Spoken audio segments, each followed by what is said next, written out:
You're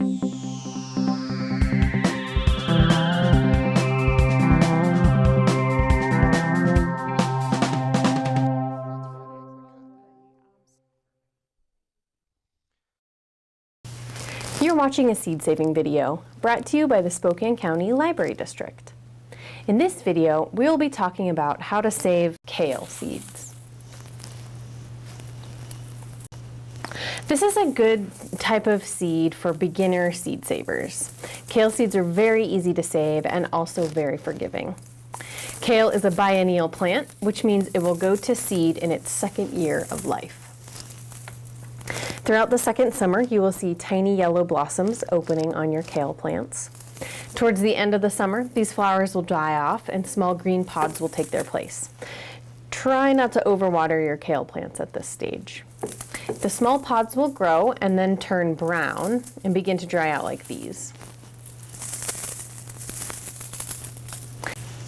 Keep an eye on your plants, as you will want to allow them plenty of time to dry out on the stems, but not to the point that the pods are opening and seeds falling out on their own.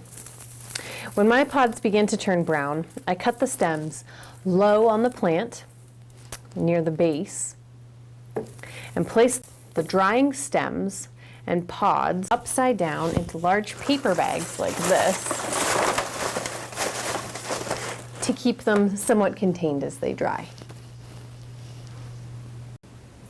The easiest way that I've found to remove the pods from the stems is to start with one stem at a time.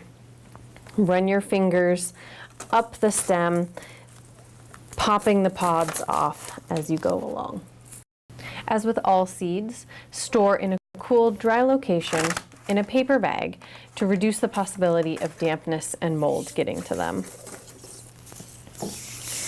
I save the seeds and the pods because, as you can see here, not all of the pods are fully open. I like to give the seeds as long a chance as possible to remove themselves from those pods. Properly saved kale seeds can remain viable for up to 4 years. You'll find engaging and free classes, programs, and events at our libraries at www.scld.org.